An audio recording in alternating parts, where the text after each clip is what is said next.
The technique I use, it's called multiple time frames, multiple factors, M.T.M.F. And the reason is because it's my deep belief that each time frame has its own return drivers.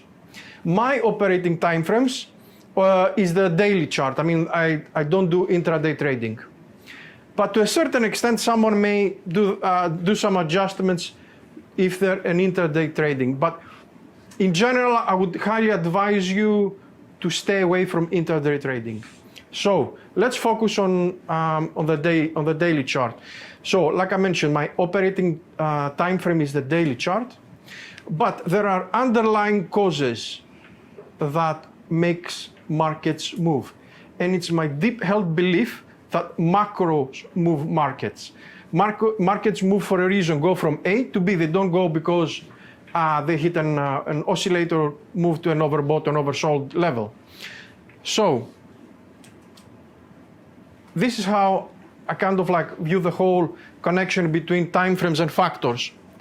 At the most basic foundation part, I have the monthly chart, which I have the driving force is the business cycle, which happens by and large usually every 4 years. It's been very well documented in various economies for the past probably more than 150 years.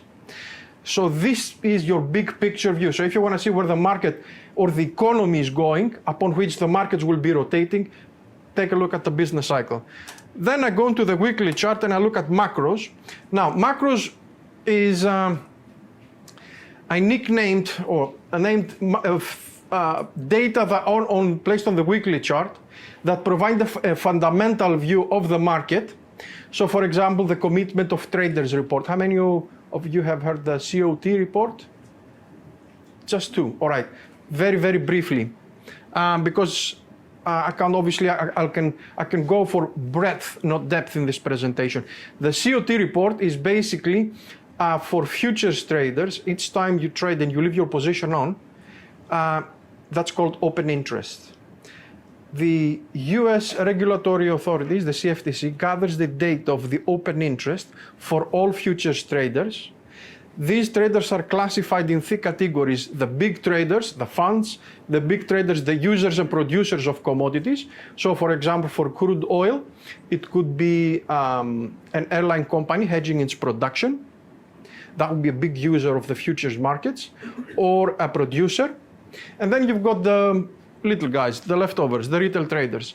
So by studying the positions of the big guys, the COT report, you can get a lot of information how much the smart money, so-called, is positioned. Sorry? Yeah, sorry. Yes, I wouldn't mind, yeah. So you can... I'm not sure what the clicker doesn't work. So maybe... Yes, that would be probably like even better. Yeah, absolutely. Okay, so people can see. So the next chart is the weekly, which I used intermarket analysis, COT, sentiment, seasonality. Again, I haven't even touched on price itself. I'm looking at fundamental data. Then I go into the daily chart and I use technicals. And finally is when you actually have made the decision, I go into, take a position, and then it's just a matter of risk management. So by and large, this is a bird's eye view of the M.T.M.F. Procedure. If you want to look at it in a different way, so this I go first on the business cycle stages. Then I go into intermarket analysis. Then I go into the commitment of traders report, which shows me what the big money is doing, cycles in seasonality, and finally market sentiment. As you have seen at the initial stages of my methodology, I don't even look at price. Now comes the technicals. Trends, then I look at relative strength, basically take the group of markets that I'm following and start ranking them to see which is the strongest and the weakest. Then I look at momentum, which is basically how fast or how slow a market is going. And then the swing structure. And then finally, after I've done the macro and the technicals, then I go into the the strategy selection, which means when you see a market that is set up and you have a directional bias, do you want to be trading it, for example, a breakout, retracement, and so on and so forth? Look at setup, signals, stops, and then size. So basically, this is your trade life cycle. So context before content. Which parts will we be covering today, at least on a definitional basis? First, we will be looking at intermarket cycles.